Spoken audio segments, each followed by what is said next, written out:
Exit pole নামক ব্যাপারটি এমন একটা জায়গায় এখন গিয়ে পৌঁছেছে, মানে আমি বলছি সরকারি চ্যানেলগুলো, সরকারি মানে হচ্ছে গিয়ে যারা প্রকাশ্যে টেলিভিশনের মাধ্যমে আপনাদের ঘরে ঘরে পৌঁছাচ্ছে, তারা হঠাৎ করে একেবারে সবাই নিদারুণ ভাবে মহাগঠবন্ধন বা ইন্ডিয়া জোটকে হারিয়ে টারিয়ে একাকার করলো। কেন করলো জানি না। এবং কেউ কেউ তো এত বাড়াবাড়ি করলো যে মহাগঠবন্ধন ৭৩টা আসন পাচ্ছে। আমি জানি না তারা ঠিক এই কাণ্ডটি করেছিল কিন্তু ২০২৪-এর যে লোকসভা নির্বাচন, সেই সময় নির্লজ্জের মতন ৩৫৮, ৩৬০, ৩৭৫ পর্যন্ত তুলে দিয়েছিল বিজেপিকে। সে বিজেপি এসে দাঁড়ালো কোথায়? ২৪০-এ। কারা বলেছিল? আমরা বলেছিলাম।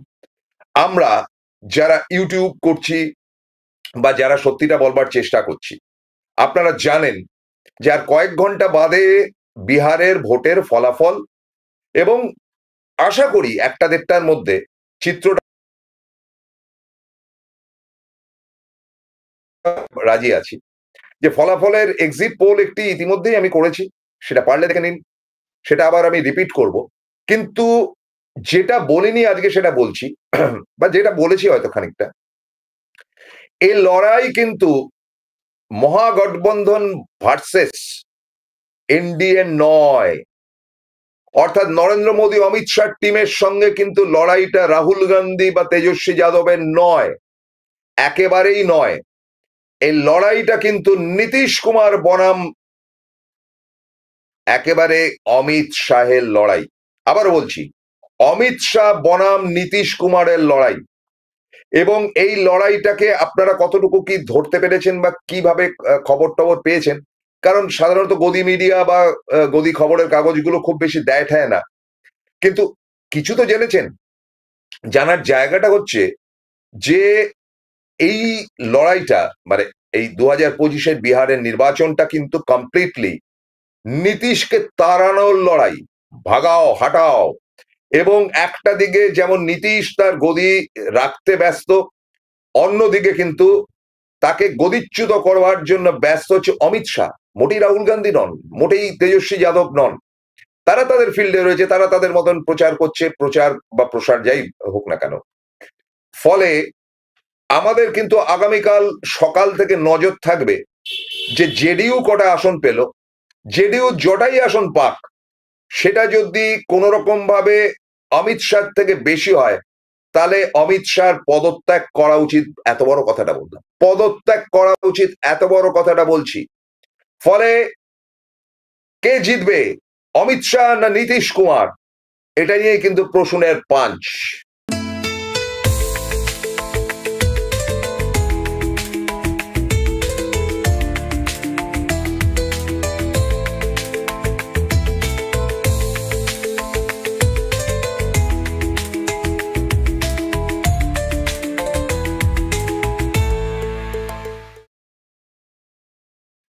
শুভ সন্ধ্যা, নমস্কার, আসসালাম আলাইকুম। ভেরি ভেরি ইন্টারেস্টিং আজকের অনুষ্ঠান, আজকে সন্ধ্যের অনুষ্ঠান। সাধারণত সন্ধ্যের অনুষ্ঠানে আমি কখনো আসি না, কিন্তু প্রবীর বিশ্বাস উত্তরবঙ্গ সফরে রয়েছেন এবং তিনি উত্তরবঙ্গের খবরাখবর কিছু দিতে পেরেছেন। এখন হয় কি, নেটের প্রবলেম। নর্থ বেঙ্গলে ডুয়ার্সতরাই অঞ্চল থেকে শুরু করে পাহাড়ে কিন্তু নেটের মারাত্মক প্রবলেম, ফলে তাকে ধরা যাচ্ছে না। সে কারণে আজকে সন্ধ্যেবেলা তড়িঘড়ি আমাকে আসতে হলো ফাইনাল এক্সিট পোলটি বলবার জন্য। কে জিতছে কে হারছে এটা বড় কথা না, কিছু তথ্য আপনাদের দেব, এবং আপনারা প্রত্যেকে কিন্তু এই তথ্যের উত্তরটা দেবেন তলায় কমেন্ট বক্সে। প্রত্যেকে, ইচ অ্যান্ড এভরিবডি আজকে কিন্তু তথ্যের জবাবটা দেবেন এবং প্রত্যেকে শেয়ার করবেন। It's my cordial request. এবং আমি প্রত্যেককেই কিন্তু একেবারেই মানে হাত করজোর করে অনুরোধ করছি যে প্রত্যেকে কমেন্ট বক্সে কমেন্ট দেবেন এবং প্রত্যেকে শেয়ার করবেন, যাতে করে অন্তত আমাদের এই ক্ষুদ্র জায়গাটি যেখান থেকে আমরা করছি চ্যানেল, এবং সেখান থেকে যেন প্রত্যেকের কাছে যায় সত্যিটা। আপনারা ভাবছেন যে তাই তো, কালকে তো বিহারের নির্বাচনের ফাইনাল, কে জিতবে কে হারবে আমরা জানি না, বুঝতে পারছি না। আপনারা একটা জায়গা ভুল করছেন, ভীষণভাবে ভুল করছেন। সেটা হচ্ছে এই নির্বাচন কিন্তু আদপে রাহুল গান্ধী তেজস্বী যাদব বনাম নরেন্দ্র মোদী বা বিজেপি নয়। তার কারণটা হচ্ছে যে তারা তো লড়াই করতে নেমেছে, স্বাভাবিক লড়াই, যে স্বাভাবিক লড়াইয়ের জায়গা থেকে কেউ জিতবে কেউ হারবে তো বটেই। তো স্বাভাবিক যেটা হয়েছিল ওপিনিয়ন পোল বিভিন্ন জায়গা থেকে, ধরুন আপনার আবারও বলছি গদি মিডিয়ার ওপিনিয়ন পোল বা গদি মিডিয়ার এক্সিট পোল কোনোটাতেই আমার ভরসা নেই, কারণ বিগত যে নির্বাচনে হরিয়ানার রেজাল্টটাও তারা বলেছিল একেবারেই ভুল বলেছে। ফলে এরা কি হয়, এরা দালালি করে। কেন করে এটা আগে জেনে নিন, কেন করে এটা আগে জানবার চেষ্টা করুন। সপ্তাহের দ্বিতীয় অথবা তৃতীয় দিন যদি ভোট থাকে এবং ভোটে যদি বিজেপির অবস্থান খারাপ থাকে এবং সেটা যদি তারা পাবলিশ করে, মানে গদি মিডিয়া বা এই এক্সিট পোল ওয়ালারা, তাহলে শেয়ার মার্কেট মুখ থুবড়ে পড়বে। এখানে শেয়ার মার্কেটে খেলার একটা কিন্তু সিস্টেম আছে, আপনাদের খুব ভালো করে বলে দিচ্ছি, আপনারা খোঁজ খবর যারা শেয়ারের মার্কেটের উপর যাদের মানে নানান রকম যোগাযোগ রয়েছে তারা জানতে পারবেন। এখানে কিন্তু একটা ডার্টি গেম, চিরকালই অবশ্যই এরা নোংরা খেলা খেলে অভ্যস্ত, মানে এই গত 11-12 বছর ধরে যে নোংরা খেলা চলছে এটা তার একটি অংশ বিশেষই বটে, যে তারা জানে যে শেয়ার মার্কেটকে তুলে ধরতে গেলে একটা ইন্টারেস্টিং ব্যাপার আছে, সেটা যে বিজেপিকে জেতাও, বিজেপি বা বিজেপির সঙ্গীদের জেতাও। যদি যে মুহূর্তে জেতানোর এক্সিট পোলটা হবে পরদিন থেকে, কারণ রাত্রিবেলা এক্সিট পোল হয়েছে 7টায়, পরের দিন দেখবেন চনমন করছে শেয়ার মার্কেট তুঙ্গে, এই সময় বিক্রি বাট্টা ইত্যাদি ইত্যাদি প্রচুর পরিমাণে হবে। অর্থাৎ যাদের কাছে শেয়ার প্রচুর পরিমাণে ছিল তারা বিক্রি করে দেবে, এবং যাদের কাছে শেয়ার কেনার ছিল তারা রিস্ক নিয়ে শেয়ার কিনবে, এ কারণে যে ঠিক আছে ধরুন একটা শেয়ারের দাম হচ্ছে 10 টাকা, তারা সেই শেয়ারটি বাজারে তখন দাম চলছে 50 টাকা, তারা দেখবে আরে শেয়ার তো উঠে গেছে সাংঘাতিক, লোভ করে লাভ নেই ভাই, 10 টাকাটা 50 টাকায় বিক্রি করে দিল। এটা যেমন সত্যি, আবার যার হাতে মোটেই শেয়ার নেই, শেয়ার কেনে আর কি, তারা দেখলো বাজারে 50 টাকায় বিক্রি হচ্ছে, একটু দামটা বেশি, কিনে ফেলি। কারণ যে মুহূর্তে ভোটটা বেরোবে, ভোটের রেজাল্টটা বেরোবে, সেই মুহূর্তে তো বিজেপি বিরাট জিতবে, এই 50টায় গিয়ে তখন 100তে দাঁড়াবে, সুতরাং তারা হুড়ুর হুড়ুর করে শেয়ার কিনতে শুরু করবে। এটা শেয়ার মার্কেটের সিস্টেমের মধ্যে পড়ে। এবং আপনারা জানেন যে আজকে share market is totally control by Adani groups, some extent, পুরোপুরি না হলো, মানে তাদের শেয়ারের বাজারে, মানে শেয়ার কেচ্ছাতে তো আমেরিকাতে গেলেই গ্রেপ্তার হবে, জানি না কবে কি হবে। তো ফলে শেয়ারটাকে চাগার দেওয়ার জন্য এই এক্সিট পোল গুলো যা পারলো বিজেপিকে জিতিয়ে রাখলো। আমি বলছি না যে হ্যাঁ ইন্ডিয়া জোট জিতে গেছে বা ইন্ডিয়া জোট হারতেও পারে, হারবার সম্ভাবনা যে নেই তা নয়, অনেকগুলো ইপস অ্যান্ড বাটস, কিন্তু এক্সিট পোলটা কমপ্লিটলি ইন্ডিয়া জোটকে হারিয়ে বিজেপি জিতছে এই খবরটি দেওয়ার ইঙ্গিতটা দিয়েছেই একমাত্র শেয়ার মার্কেটকে চাঙ্গা করার জন্য Adani groups and others, Narendra মোদীর ব্রেন চাইল্ড তো এরা। ফলে এই জায়গাটাতে কিন্তু খবর নিয়ে দেখুন যে গত 11 তারিখ 12 তারিখ, মানে গত আজকে হচ্ছে গিয়ে 13, গতকাল এবং আজকে শেয়ার মার্কেট চনমন চনমন করছে। এবং কালকে যে মুহূর্তে দেখুন, কালকে শুক্রবার, শনিবার দিন শেয়ার মার্কেট বন্ধ, কালকে শুক্রবার দুপুর 1টার পর যদি দেখা যায় যে এই এনডিএ জোট হেরে যাচ্ছে, শেয়ার মার্কেট মুখ থুবড়ে পড়বে। ফলে যারা টাকা ঢেলেছিলেন নতুন শেয়ার কেনার জন্য, তাদের কোটি কোটি টাকা ভোগের খাতায়, এইটুকু বলে দিতে পারি। সো এইগুলো অনেকগুলো ifs and birds, lot of things, অনেক কাণ্ড কারখানা হয়, এটা চিরকাল হয়, মোদির আমলে হচ্ছে এমন না, কিন্তু এত নোংরামিতে পরিণত হয়, মানে একটা মিডিয়া মিথ্যা কথা বলছে বা একাধিক মিডিয়া মিথ্যা কথা বলছে, এটা হয় না। আসুন আপনাদের কাছে কিছু তথ্যাদি দিই, কে জিতবে কে হারবে। আমরা যেমন দেখলাম যে সমস্ত মিডিয়া, ইন্ডিয়া টুডে থেকে শুরু করে নানান রকম মিডিয়া, তারা কিন্তু দেখাচ্ছে যে বিরাট ভাবে, মানে এবিপি থেকে শুরু করে প্রত্যেকে বিরাট ভাবে এনডিএ জোট বিহারে ক্ষমতা আসে, 1 নম্বর জায়গা থাকছে বিজেপি। এটা তাদের কাছে ইনস্ট্রাকশন ছিল বা তাদের কাছে চাপ ছিল, তারা দেখিয়ে যে তাদের কাছে চাপ ছিল বলেই তারা মিথ্যা কথা রোজ দিন বলছে। এখন ঘটনাটা হচ্ছে যদি সেটা সত্যি হয় তাহলে কি কি সমস্যা হতে পারে। সমস্যা নাম্বার 1, লালু প্রসাদের ছেলে আশাহত হয়ে পড়বে।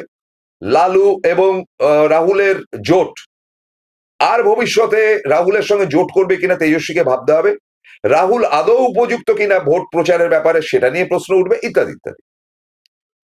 মোটেই না, এগুলো নিয়ে ঘটনা না, কারণ ভোটের ফলাফল কি হবে বা না হবে বিভিন্ন ইউটিউব চ্যানেল যারা দিল্লি থেকে সৎভাবে একসময় যারা এনডিটিভি ইত্যাদিতে কাজ করতেন, তারা যোগেশ্বর যাদব থেকে শুরু করে প্রত্যেকে বলেছেন ইটস ইম্পসিবল। এমনকি পিকে, যিনি ভোটের তার ক্যান্ডিডেটরা দাঁড়িয়েছে, পিকে বলেছে যে কোনোভাবে যদি এনডিএ জোট ফিরে আসে তিনি তাহলে আর কোনোদিন ভোটের ব্যাপারে যাবেন না। এত বড় কথা বলেছেন। আমি কারুর কথা বিশ্বাস করছি না, আবারও বলছি। সেটা গদি মিডিয়া যা বলেছে সেটাও বিশ্বাস করছি না, যেটা ইউটিউবাররা বলেছে সেটাও বিশ্বাস করছি না। আমরা বলছি আমাদের কথা, যেটা আমি বলেছিলাম যে তিনটে অপশন। এক, অপশন নাম্বার ওয়ান, খুব ভালো করে শুনুন, অপশন নাম্বার ওয়ান, এনডিএ জিতলো এবং জেডিইউ 1 নম্বর জায়গায় গেল 75 থেকে 80টা আসন পেয়ে, তাহলে কিন্তু নৈতিকভাবে বিজেপির পরাজয়। তার কারণটা হচ্ছে বিজেপি মনে প্রাণে চেয়েছিল নীতিশ কুমারকে হাঁটাতে, সেটা দ্বিতীয় ভাগে বলবো, মানে বিরতির পর বলবো। এটা একটা হতে পারে যে একটা ভালো আসন নিয়ে মোটামুটি 125 থেকে 26টা আসন পেয়ে তারা গভর্নমেন্ট করলো। তো এটাতে নীতিশ কুমার 1 নম্বরে থাকলো এবং নীতিশ কুমার মুখ্যমন্ত্রী হলেন, বেশ ভালো কথা। তাতে করে কিন্তু বিহারকে গেরুয়াকরণ করা গেল না।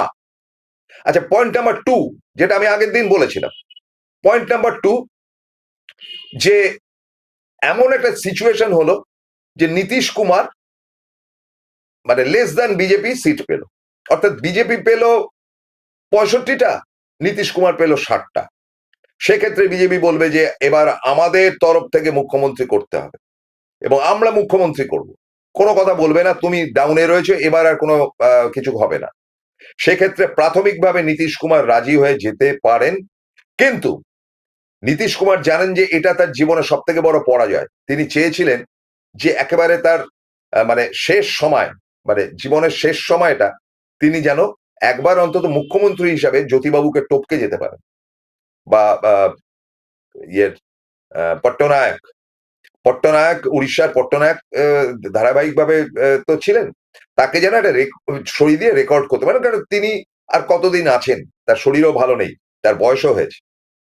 তো ফলে যদি এরকম সিচুয়েশন হয় যে বিজেপি থেকে জবরদস্তি করে মুখ্যমন্ত্রী করা হলো, 2 নম্বরে থাকলেন নীতিশ কুমার। নীতিশ কুমার তাল খুঁজবেন এবং দ্রুতাল হয়, কারণ নীতিশ কুমারের যারা ক্যান্ডিডেট, সেই সমস্ত ক্যান্ডিডেট কিন্তু নীতিশ কুমারের কথায় ওঠে বসে। মাত্র 2টি লোক বেইমান আছে নীতিশের পক্ষে, এবং এই নীতিশের দলের মধ্যে তারা বেইমানি করেছে, গদ্দারি করেছে। একজন হচ্ছে লল্লন সিং, যিনি এখন কেন্দ্রের মন্ত্রী এবং জেডিইউ এর সাংসদ, এবং আরেকজন হচ্ছে সঞ্জয় ঝা। এরা দুজনেই অমিত শাহ কোলে বসে আছে। অমিত শাহ ছকটাও কষেছিলেন সেইভাবে যে নরেন্দ্র মোদী যাবে বা তিনি যাবেন, নীতিশ কুমার গিয়ে তাদের পাশে দাঁড়িয়ে দাঁড়িয়ে হে হে করে দাঁত কেলাবেন। নীতিশ কুমার তাদেরকে পাত্তা দেননি, এবং বিগত নির্বাচনের প্রায় 18 থেকে 20 দিন আগে থেকে নীতিশ কুমার পুরোপুরি ভাবে সারা বিহারে স্প্রেড করেছেন যে আমাদের ভোট দাও, জেডিইউ কে ভোট দাও, এবং তার সমস্ত সাংসদরা যারা দিল্লিতে রয়েছেন তাদেরকে মার্কেটে নামিয়ে দিয়েছিলেন যে আমাদের ভোট দাও, জেডিইউ কে ভোট দাও, কিন্তু বিজেপিকে ভোট দিও না।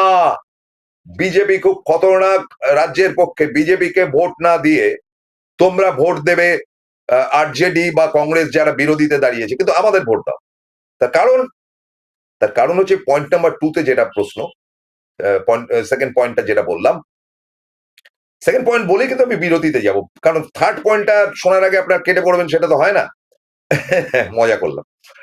তো পয়েন্ট নাম্বার টুটা হচ্ছে নীতিশ কুমার বাজারে তার লোকজনকে নামিয়ে দিয়েছে যে বিজেপিকে যেন ভোট না দেওয়া হয়, এবং সেটা কার্যক্ষেত্রে বেশ কাজ দিয়েছে, বিজেপির ভোট কমেছে।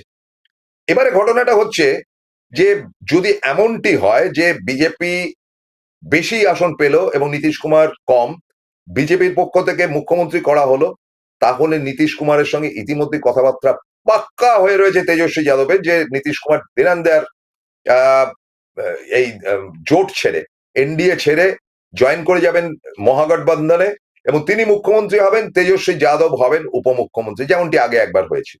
তারপরে যা হবে ঘোটালা ফাটাও, মোটের উপর তিনি মুখ্যমন্ত্রী হবেনি। এটা হচ্ছে পয়েন্ট টু, মানে তার চ্যালেঞ্জটা, তার লড়াইটা কিন্তু অমিত শাহর সঙ্গে। অমিত শাহর লোককে কিছুতেই তিনি মুখ্যমন্ত্রী হতে দেবেন না। এবং পয়েন্ট থ্রি বলবো, একটা ছোট্ট বিরতির পর সঙ্গে থাকুন। জয়গুরু রত্নভান্ডার জ্যোতিষ চেম্বার। এখানে গোল্ড মেডেলিস্ট জ্যোতিষী বসেন। হাই কোয়ালিটির আসল গ্রহরত্ন সবচেয়ে কম দামে এখানে পাওয়া যায়। স্থান বেলঘড়িয়া রানী পার্ক, বটতলা, 2 নম্বর রেলগেটের নিকটে। 9681345722 এবং 9007778922। Welcome to the world of civil business. A Bengali business personality and the most successful business group, Roy Construction Group of companies, now coming Sarib, West Bengal. Mr. Anup Roy, the managing director of the Roy Construction Group company, ready to serve his native land, the mother Bengal.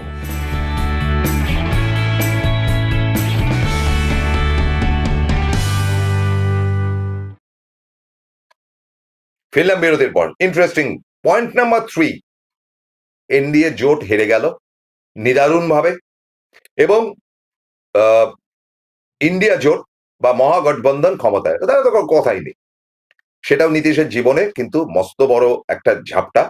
এবং যেদিনকে এই ঘটনাটা ঘটবে, আগামীকাল যদি এই ঘটনাটা ঘটে যে মহাগঠবন্ধন ক্ষমতায় এসে গেছে, নীতিশ কিন্তু দিল্লি থেকে উইথড্র করে দেবে, একদম অ্যাবসলিউটলি উইথড্র করে দেবে।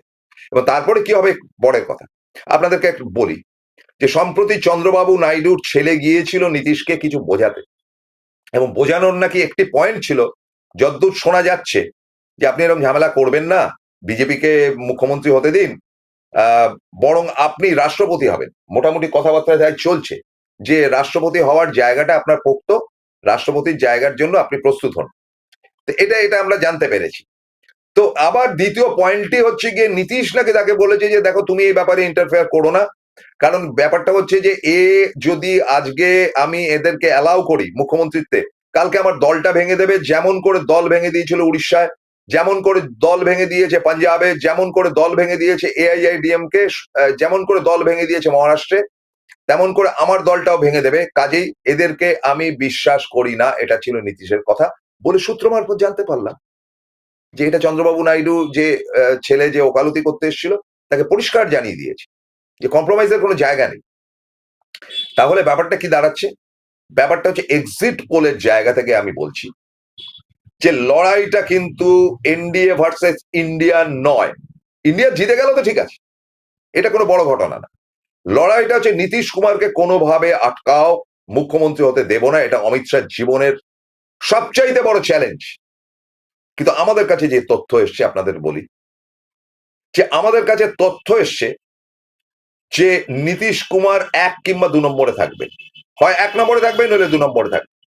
তাহলে 1 বা 2 এর মধ্যে থাকতে গেলে 1 কে 2 একে, একে হয় আরজেডি বা যাদবরা, আমার আরজেডি মানে লালুর দল, এবং 2 নম্বরে থাকবে জেডিইউ, এমনটা হতে পারে, অথবা জেডিইউ 1 নম্বরে থাকবে, যেটা পসিবিলিটি সব থেকে বেশি। তার কারণ হচ্ছে যে সুবিশাল মহিলা ভোট যেটা তারা পেয়েছে বা মহিলা পোলিং হয়েছে, সেটা কিন্তু নীতিশ কুমারকে লক্ষ্য করে। নীতিশকে ভোট দেবে বলে তারা মহিলারা এত লাইন দিয়েছে 10,000 টাকার ওই ব্যাপারটা আপনাদের বলি, এবং মহিলা ভোট কিন্তু নীতিশের হাতে। এটা গেল 2 নম্বর। অর্থাৎ নীতিশ হয় 1 নম্বরে থাকবে অথবা 2 নম্বরে, কিন্তু আমার ধারণা নীতিশ 1 নম্বরে থাকার সম্ভাবনা বেশি। যেই 1 নম্বরে যাবে নীতিশ, সেই মুহূর্তে সেটা কিন্তু নৈতিক পরাজয় হবে অমিত শাহ, এবং এই এনডিএ জোটের মধ্যে ঘোট পাকানো শুরু হবে। অতএব ঘটনাটা যেটা দাঁড়াচ্ছে, কোনোভাবেই আমার ধারণা অনুযায়ী বিজেপি 1 নম্বরে যেতে পারে না। তবে হ্যাঁ, একটা এরর রয়েছে, একটা ছোট্ট পয়েন্ট রয়েছে। যদি এমনটা হয় যে নীতিশ কুমারের সঙ্গে বিজেপির যেহেতু দরমরম ছিল 1 মাস আগেও, সেক্ষেত্রে হয়তো মহিলারা যেমন নীতিশকেও ভোট দেবে, তেমন হয়তো বিজেপিকেও ভোট দিতে পারে, পসিবিলিটি আছে। সেটা সম্ভাবনা খুব কম, সেটা 5% সম্ভাবনা। যে যদি নীতিশের মতন বিজেপিকেও তারা ঢেলে ভোট দেয়, তাহলে বলার কিছু, তাহলে তো বিজেপি 1 নম্বরে যাবেই। তাতে কি ফল হবে তো বললাম। ফলে কার্যকারিতার দিক থেকে আর কয়েক ঘন্টা বাদে যে ভোটের রেজাল্ট বেরোতে চলেছে, তাতে 1 নম্বরে নীতিশ কুমার যাচ্ছেন, এটা মোটামুটি ভাবে একটা ধার্য, নইলে 2 নম্বর। যদি 1 নম্বরে থাকেন তাহলে 2 নম্বরে আরজেডি, আর যদি 2 নম্বরে থাকেন তাহলে 1 নম্বরে আরজেডি। যেটাই হোক না কেন 3 নম্বরে বিজেপিকে যেতেই হবে। এবং 3 নম্বরে বিজেপির যাওয়া মানে হচ্ছে সারা ভারতে বিজেপির অবস্থান খারাপ হওয়া, এই কারণে যে নীতিশও 101টা আসনে দাঁড় করিয়েছিল, বিজেপিও 101টা আসনে দাঁড় করিয়েছে। সুতরাং 101টা আসনে যদি দুটি দলে দাঁড় করিয়ে থাকে, তার মধ্যে যদি মানে জেডিইউ ভালো রেজাল্ট করে এবং বিজেপি খারাপ রেজাল্ট করে, তাহলে আত্মসম্মান হ্রাস হবে কিন্তু অমিত শাহ পজিশন খারাপ হবে। আরএসএস চেপে ধরবে যে তুমি এতদিন বাতালাবাজি করেছো, কি দাঁড়ালো। নরেন্দ্র মোদী চটবে এবং সারা ভারতে যদি হেরেও যায় ইন্ডিয়া জোট বিহারে, বাংলা কিন্তু অনেক স্ট্রেংথ পেয়ে যাবে, কারণ অমিত শাহ যত হম্বিতম্বি আজে বাজে ফালতু লোক নিয়ে, এখানে যেমন শুভেন্দু ফন্দি ইত্যাদির ফিটিং করে রেখে দিয়েছে যে যা পারছে। শুভেন্দু নাকি আজকে বলেছে যে পাকিস্তান থেকে তাদের কাছে থ্রেট এসছে, তাকে বোমা মারা হবে না কি মারা হবে ইত্যাদি।